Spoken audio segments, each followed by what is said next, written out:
વાત કરીએ સુરત તરફથી મહત્વપૂર્ણ સમાચાર સામે આવી રહ્યા છે। રાહુલ ગાંધી જે રીતે વલસાડની મુલાકાતે આવી રહ્યા છે ત્યારે બપોરે 1:30 વાગ્યે તેઓ સુરત એરપોર્ટ ખાતે આવી પહોંચશે, જ્યાં તેમનું સ્વાગત કરવામાં આવશે। સુરત એરપોર્ટ પર પણ તેમનું સ્વાગત કરવામાં આવશે। રાહુલ ગાંધી આજે વલસાડની મુલાકાતે છે ત્યારે તમામ તૈયારીઓને આખરી ઓપ આપી દેવામાં આવી છે। કોંગ્રેસ અધ્યક્ષ ચૂંટણી પ્રચારના વલસાડથી શ્રી ગણેશ કરશે। આ અંગે જ વધુ માહિતી માટે મંતવ્યના સંવાદદાતા સંજય મહંત સુરતથી સીધા જ આપણી સાથે જોડાઈ ગયા છે। સંજય, જણાવશો, જે રીતે વલસાડની મુલાકાતે કોંગ્રેસ અધ્યક્ષ રાહુલ ગાંધી આવી રહ્યા છે ત્યારે તેઓ સુરત એરપોર્ટ ખાતે પહોંચવાના છે।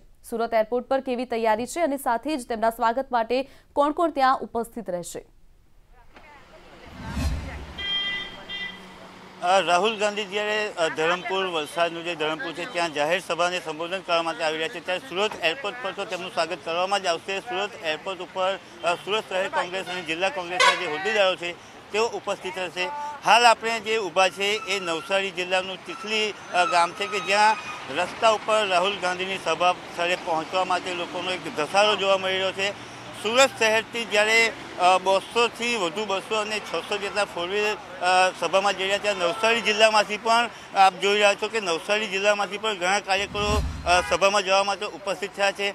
નવસારી જિલ્લા કોંગ્રેસના હોદ્દેદારો પણ પોતાના કાર્યકરો સાથે જઈ રહ્યા છે। એક અંદાજ પ્રમાણે 10,000થી વધુ કાર્યકરો રાહુલ ગાંધીની સભામાં પહોંચવાના છે। ત્યારે આપણે વાત કરીશું નવસારી જિલ્લા કોંગ્રેસના મહામંત્રી સાથે। આપ જાણશો કે રાહુલ ગાંધી જ્યારે ધરમપુર આવી રહ્યા છે, કેવો ઉત્સાહ જોવા મળી રહ્યો છે? કાર્યકરોમાં જબરજસ્ત ઉત્સાહ છે।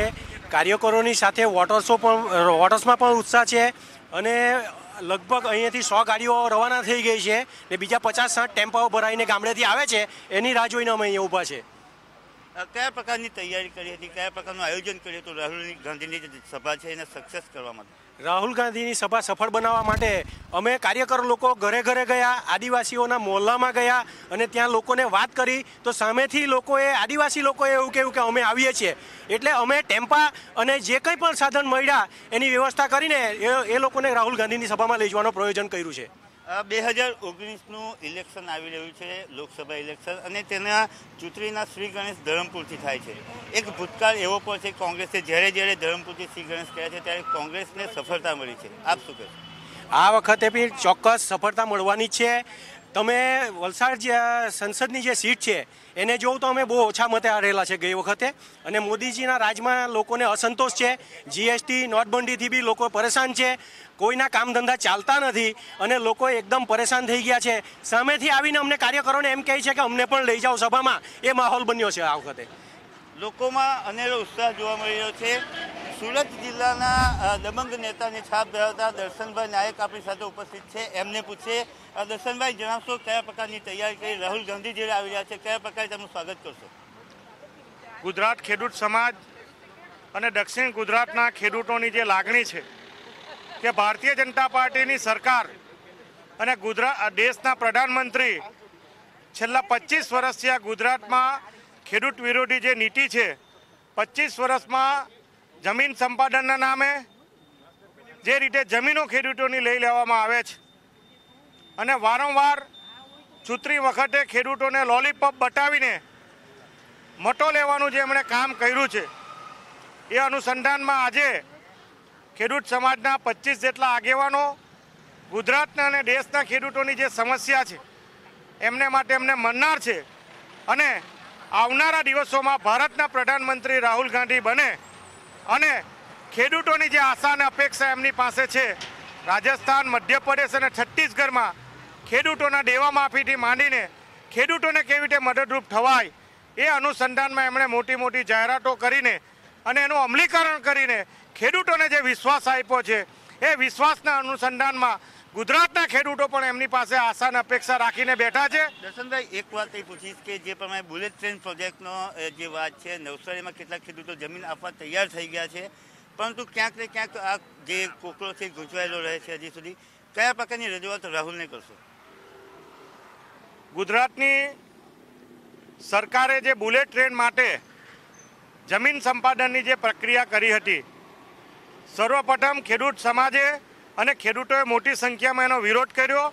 જંત્રીના ભાવે જે જમીન આપવાની વાત છે એ જંત્રીના ભાવો ગામડામાં દરેક જગ્યાએ જુદા જુદા પ્રકારના છે અને આ રાજ્ય સરકારે ઘણી સરકારી જમીનો, ગોચરોની જમીનોમાં, ખાર ખરાબામાં જે જમીનો ડીએફએફસી અને બીજી ખાનગી કંપનીઓને આપી છે એને બજાર કિંમત પ્રમાણે એમણે એ કંપનીઓ પાસે પૈસા લીધા છે અને ખેડૂતોને જંત્રીના ભાવે પૈસા ચૂકવવાની વાત છે।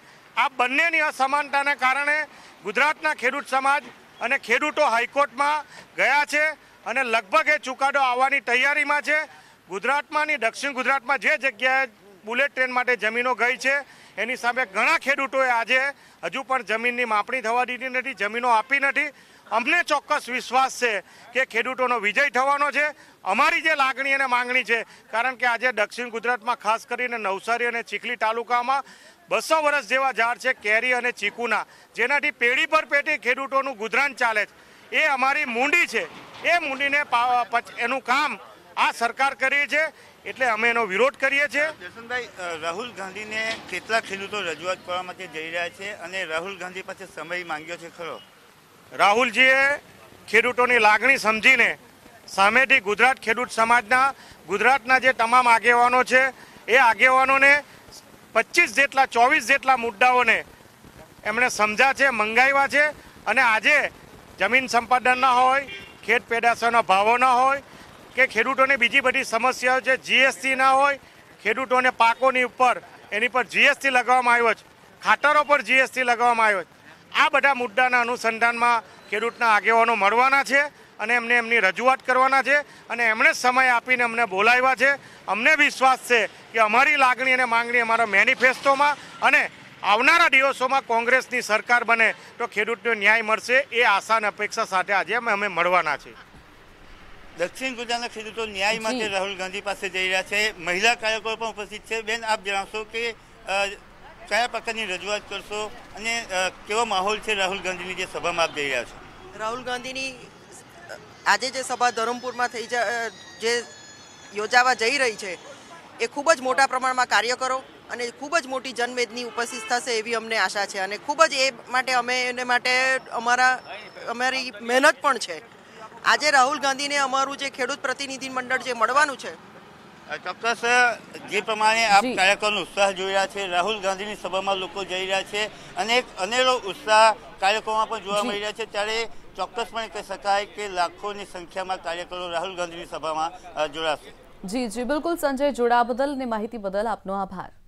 વાત કરીએ રાહુલ ગાંધી જે રીતે સુરત એરપોર્ટથી ત્યારબાદ વલસાડ જશે, ત્યારે નવસારી ખાતે પણ મોટી સંખ્યામાં તેમના કાર્યકરો અને નેતાઓ રેલીમાં પહોંચવા માટે સજ્જ થઈ ગયા છે।